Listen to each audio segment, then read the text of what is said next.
నమస్కారం అందరికి. నా పేరు సతీష్ ముదిగొండ, రిలేషన్షిప్ కోచ్. ఈ రోజు మనం భార్యాభర్తలు ఎలా మంచి రిలేషన్స్ అంటే సంబంధం కలిగి ఉంటారు అనే విషయం గురించి మాట్లాడదాం. మంచి సంబంధం కలిగి ఉండటం ఎంత ముఖ్యమో తెలుసుకుంటాం. ముఖ్యంగా మనం వీటిని 3 విభాగాలుగా మాట్లాడుకుందాం. ఇక్కడ చాలా సింపుల్ ఉదాహరణలతో ఎక్స్ప్లెయిన్ చేస్తున్నాం. మొదటిది మనం తీసుకున్నట్లయితే కమ్యూనికేషన్. ఈ కమ్యూనికేషన్ అనేది ప్రతి ఒక్కరి జీవితంలో చాలా ముఖ్యమైన సందర్భానుసారంగా మనం ఎలా కమ్యూనికేట్ చేయాలి అనే విషయం మనం గమనించాలి. ఇక్కడ భార్యాభర్తల మధ్యన ఒక సన్నివేశాన్ని గమనిద్దాం. రాజేష్ అండ్ లలిత అనే దంపతులు పిల్లలతో కలిసి సెలవులు బయట గడపాలని ఆశిస్తారు. కానీ వాళ్ళకి ఎక్కడికి వెళ్ళాలో ఇంకా నిర్ణయించుకోలేదు. ఒకరోజు రాజేష్ అనితని అడిగారు, ఈసారి ఎక్కడికి వెళ్ళాలనుకుంటున్నావు అని. తను మన పిల్లలు ఎప్పుడు సంతోషంగా ఉండాలని ఉంది, అందుకే ఏదైనా పిల్లలకు ఇష్టమైన చోటికి వెళ్దామని అనుకుంటున్నాను అని అన్నాడు. మంచి ఆలోచన. నేను అడిగాను వాళ్ళకి, వైజాగ్ బీచ్ చాలా ఇష్టం అని అన్నారు. అలాగే మనం కూడా రిలాక్స్ అవ్వచ్చు. బాగా ఉంది, మరి ఏదైనా ఆలోచనలు ఉన్నాయా? అవును, ఇంకా ఒక ఆలోచన ఉంది. మనం కేరళకి వెళ్ళొచ్చు. అక్కడ మనం బ్యాక్ వాటర్స్ చూడొచ్చు, మరి పిల్లలు కూడా ఎంజాయ్ చేస్తారు. సరే, మరి మన బడ్జెట్లో ఏది కుదురుతుందో చూద్దాం. మొదట మన ప్రయాణం మొదలు పెడదాం. రాజేష్ మరియు వనిత అందరితో మాట్లాడి 2 ఆప్షన్ నుంచి ఒక్క ఆప్షన్ని ఎన్నుకున్నారు. అందరి అభిప్రాయం వింటేనే మంచి నిర్ణయానికి రావచ్చు. బీచ్కి వెళ్దాము అని ఒక మంచి ఆలోచన అనిపించింది. అవును, పిల్లలు చాలా సంతోషంగా ఉంటారు, మనం వెంటనే బుక్ చేద్దాం. ఇలా ఒకరి అభిప్రాయం మరొకరు చెప్పి కలిసి మాట్లాడి నిర్ణయాలు తీసుకుంటే అందరికీ మంచి అనుభూతి కలుగుతుంది. సంబంధాల్లో కమ్యూనికేషన్ అనేది నిర్ణయాలు తీసుకోవడంలో ముఖ్యమైనది. ఇలా కలిసి మాట్లాడడం ద్వారా మంచి నిర్ణయాలు తీసుకోవచ్చు, మరి అందరూ సంతోషంగా ఉంటారు. ఇక మనం 2వ టాపిక్ వస్తే అది అర్థం చేసుకోవడం మరియు సానుభూతి.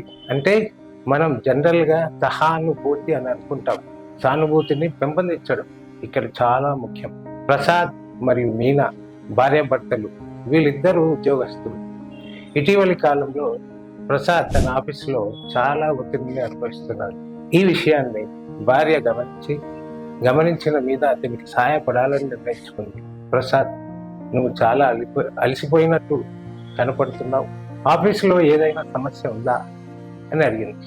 అప్పుడు ప్రసాద్, అవును మీనా, ఇటీవల ప్రాజెక్ట్ పని చాలా ఒత్తిడిగా ఉంది, రాత్రులు నిద్రపోవడం కూడా చాలా కష్టంగా ఉంది. అప్పుడు భార్య మీనా సానుభూతితో స్పందించి, నిజంగా ప్రసాద్ నీకు ఎంత కష్టంగా ఉందో తెలుసు, నువ్వు విశ్రాంతి తీసుకో, ఈ రోజు రాత్రి నేను వంట చేస్తాను, మనం పైన మంచి డిన్నర్ చేసి మాట్లాడుకుందాం. మీనా ప్రసాద్కు తన సహాయం మరియు ప్రేమ చూపించి అతను కాసేపు విశ్రాంతి తీసుకున్నాడు.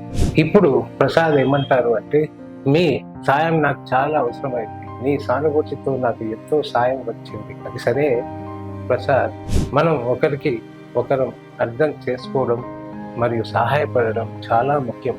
ఈ వారం వర్క్లో ఏదైనా సాయం కావాలంటే చెప్పు. ఇలా ఒకరి బాధలు ఒకరు అర్థం చేసుకొని సహాయపడితేనే మన బంధం మరింత బలపడుతుంది. సంబంధాల్లో అర్థం చేసుకోవడం, సానుభూతి చాలా ముఖ్యం. ఒకరికి ఉన్న కష్టాలను మరొకరు అర్థం చేసుకొని సహాయపడితే మన బంధం మరింత బలపడుతుంది. ఇక 3వ పాయింట్కి వస్తే బాధ్యతలు పంచుకోవడం మరియు జట్టుగా కలిసి పనిచేయడం. ఇక్కడ రవి మరియు లక్ష్మి ఇద్దరు ఉద్యోగస్తులు. ఉద్యోగరీత్యా బిజీగా ఉంటారు.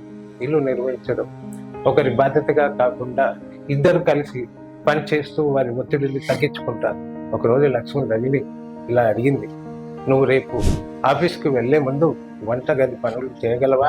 అప్పుడు రవి, నేను రేపు అలసిపోయి ఉండి వంటగది పనులు చేయలేను, నువ్వు సహాయపడగలవా? అవును లక్ష్మి, నేను సహాయపడతాను, నువ్వు విశ్రాంతి తీసుకో. ఇలా రవి తన భార్యతో కలిసి బాధ్యతలు పంచుకోవడానికి సిద్ధంగా ఉన్నాడు. ఇక్కడ రవి మరియు లక్ష్మి కలిసి వంట చేస్తారు, మరి శుభ్రం చేస్తారు. ఈ విధంగా వారు ఒకరిపై ఒకరు ఒత్తిడి లేకుండా బాధ్యతలు పంచుకుంటారు. రవి, మీ సాయం వల్లే నాకు ఎంతో రిలీఫ్ అయింది, మనం కలిసి పనిచేయడం చాలా సంతోషంగా ఉంది. నిజమే లక్ష్మి, కలిసి పనిచేయడం వల్ల మనం మరింత సమయం కలిసి గడపవచ్చు. ఇల్లు నిర్వహించడం చాలా సులభం. ఇలా బాధ్యతలను పంచుకోవడం మరియు జట్టుగా పనిచేయడం వల్ల వారి బంధం మరింతగా బలపడింది. ఇక్కడ మనం కంక్లూజన్ చేస్తే సంబంధాల్లో బాధ్యతలను పంచుకోవడం మరియు జట్టుగా పనిచేయడం అనేది చాలా ముఖ్యం.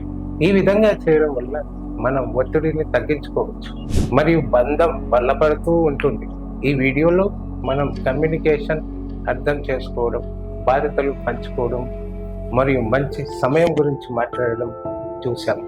ఇవి మీకు నచ్చినట్లయితే మీ అభిప్రాయాన్ని కామెంట్లో పంచుకోండి. సతీష్ రిలేషన్షిప్ కోచ్ ఛానల్ని సబ్స్క్రైబ్ చేయడం మర్చిపోకండి.